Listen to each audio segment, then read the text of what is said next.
Kalau berbicara, Rasulullah sendiri pun senang dengan bicara dia. Ini jenis orang yang kalau berbicara orang terhipnotis dengan mungkin pemilihan katanya atau pemilihan intonasinya, sehingga orang kalau dia berbicara tertarik, suka, tanpa melihat dia benarkah isi bicaranya, itu urusan kedua. Tapi biasanya orang tertarik dengan bicara orang, biasanya salah pun dia benarkan juga. Jadi Akhnas bin Syuraik ini ternyata punya kelebihan itu. Ternyata Akhnas bin Syuraik ini termasuk salah satu orang yang munafik i'tiqadi di zaman itu. Orang yang munafik secara keyakinan. Dia sebenarnya tidak meyakini Islam, tapi dia pura-pura meyakini Islam, menyatakan Islamnya di hadapan Rasulullah, bermanis mulut, tapi sebenarnya tujuan buruknya ada. Wa iza tawalla sa'a fil ardi liyufsida fiha wa yuhlikal harsa wan nasl. Padahal tujuannya ingin menghancurkan orang Islam dari dalam. Assalamualaikum warahmatullahi wabarakatuh. A'udzubillahi minasyaitonirrajim. Ara'aital ladzi yukadzibu biddin? Tahukah kamu siapa itu pendusta agama? Fadzalikal ladzi yad'ul yatim. Itulah orang yang menyia-nyiakan, membiarkan anak yatim. Wala yahuddu ala ta'amil miskin, tak peduli kepada makanan orang miskin. Alhamdulillah di Kota Pekanbaru dalam satu bulan kita menyantuni 5-6 pondok pesantren. Satu pesantrennya setengah ton beras. Lalu kemudian fakir miskin, du'afa, disalurkan semua bekerja sama dengan sahabat-sahabat komunitas-komunitas dakwah, anak-anak muda, bikers dan lain sebagainya, ibu-ibu. Bagi kita yang ingin selamat dari pendusta agama, menyantuni anak yatim, fakir miskin, bil khusus anak pesantren, supaya mereka bisa makan, hanya makan saja. Mari kita support program Yayasan Tabung Wakaf Umat dengan transfer ke Bank Riau Kepri Syariah. Nomornya 82021666662 atau BSI 10109666666 atas nama Yayasan Tabung Wakaf Umat. Jangan lupa sertakan kode transfernya 09 di akhir nominal transfer. Konfirmasinya 085265416060 atas nama admin yayasan. Berkah selalu. Assalamualaikum warahmatullahi wabarakatuh. Di antara manusia itu, kata Allah, ada yang kamu sangat suka mendengar dia berbicara. Enak sekali mendengar dia bicara. Ayat ini turun atau asbabun nuzulnya disebabkan adalah seorang di awal-awal Rasulullah hijrah ke Madinah, ada orang bernama Ubay. Ubay ini kemudian lebih dikenal sebagai Al-Akhnas bin Syuraik.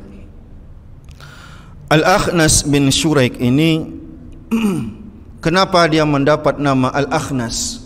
Akhnas ini artinya membelot, ya. Karena pada peperangan Badar dia lari daripada pasukan, membelot.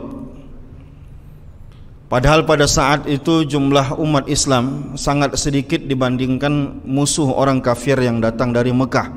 Bisa jadi 3 kali sampai 4 kali lipat lebih banyak jumlah orang kafir. Akhnas ini tadi, karena dia membelot itu, maka dia disebut sebagai Akhnas. Nah, Akhnas ini datang ke Rasulullah SAW. Lalu kemudian menyatakan imannya kepada Rasulullah, tapi sebenarnya hatinya tak beriman kepada Allah dan Rasulnya. Kalau berbicara, Rasulullah sendiri pun senang dengan bicara dia. Ini jenis orang yang kalau berbicara orang terhipnotis dengan mungkin pemilihan katanya atau pemilihan intonasinya, sehingga orang kalau dia berbicara tertarik, suka, tanpa melihat dia benarkah isi bicaranya, itu urusan kedua. Tapi biasanya orang tertarik dengan bicara orang, biasanya salah pun dia benarkan juga. Jadi Akhnas bin Syuraik ini ternyata punya kelebihan itu. Ternyata Akhnas bin Syuraik ini termasuk salah satu orang yang munafik i'tiqadi di zaman itu. Orang yang munafik secara keyakinan. Dia sebenarnya tidak meyakini Islam, tapi dia pura-pura meyakini Islam, menyatakan Islamnya di hadapan Rasulullah, bermanis mulut, tapi sebenarnya tujuan buruknya ada. wa iza tawalla sa'a fil ardi liyufsida fiha wa yuhlikal harsa wan nasl.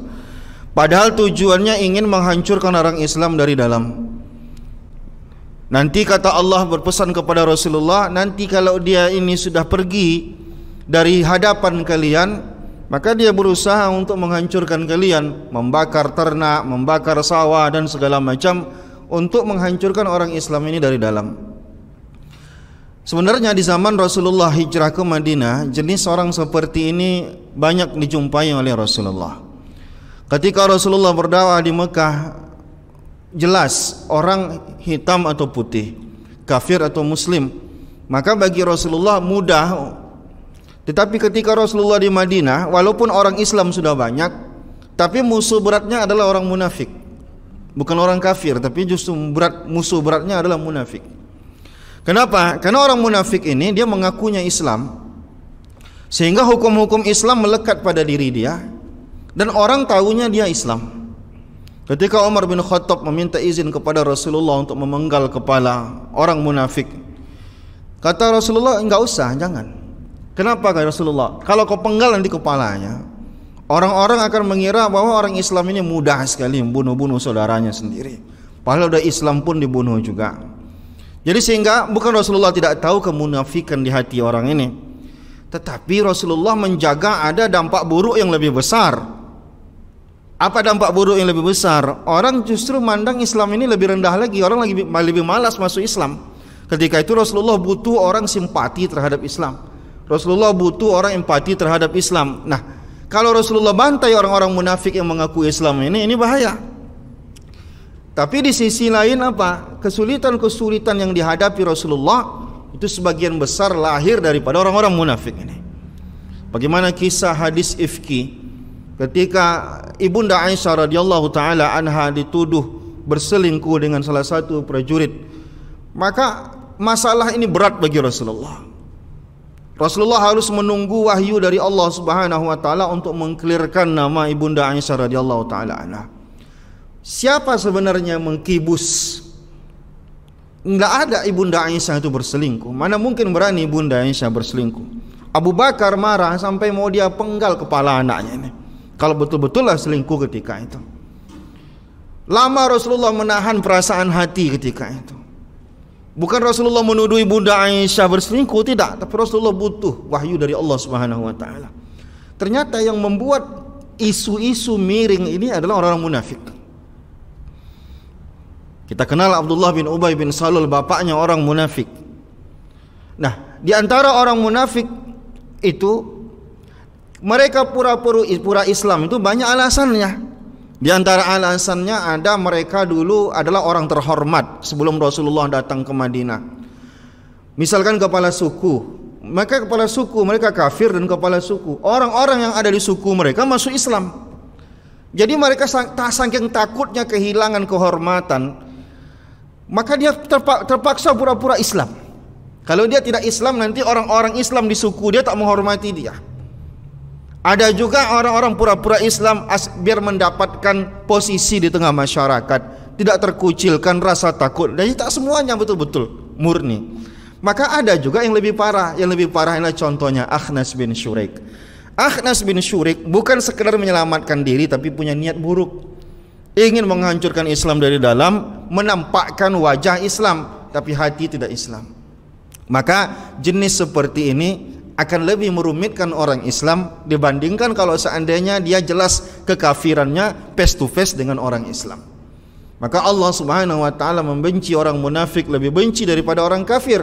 Innal munafiqina fid darkil asfali minan nar, kata Allah. Letaknya orang munafik itu bukan dibakar oleh api neraka, tapi dialah kayu bakarnya. Dialah letak yang paling bawah dari api neraka itu, kata Allah. Sehingga bencinya Allah kepada orang munafik. Munafik itu apa? Menampakkan wajah yang lain daripada sesungguhnya. Tapi ada munafik yang i'tiqadi, ada munafik amali. Munafik yang kita ceritakan ini adalah munafik i'tiqadi, yaitu munafik dari segi keyakinan, bukan munafik amali. Kalau munafik amali kita pun kena juga. Munafik amali ini kalau bicara suka bohong, kalau dikasih amanah suka tidak amanah dengan berkhianat. berjanji suka menyalahi janji. Itu namanya munafik amali. Tapi yang dibicarakan di sini adalah munafik i'tiqadi. Ini satu jenis orang. Nanti akan kita ceritakan satu jenis orang lagi. Seakan-akan Allah ingin katakan kepada kita, dalam hidup kalian orang Islam, orang seperti ini ada di tengah kalian. Sampai kapanpun orang seperti ini ada. Dari zaman Rasulullah lagi sampai nanti zaman kita sekarang ini, orang seperti ini akan ada. Maka inilah cobaan yang paling besar. Ya, dia mengakunya Islam, tapi kata-kata yang keluar dari mulutnya, pernyataan-pernyataannya, kebijakan-kebijakannya justru merugikan agamanya. Ini sudah dirasakan oleh Rasulullah, dan hari ini pun mungkin di antara kita merasakan, mungkin mengetahui ada orang-orang yang seperti ini tampil di tengah masyarakat seakan-akan dia membawa nama agama Islam, tapi pada dasarnya kebijakan dan kata-kata yang keluar dari mulutnya justru merugikan agamanya sendiri. Wallahu a'lam, semoga kita tak terlibat dengan kemunafikan seperti ini. Nanti ada jenis orang kedua yang akan Allah bicarakan pada ayat berikutnya. Wallahu a'lam. Assalamualaikum warahmatullahi wabarakatuh.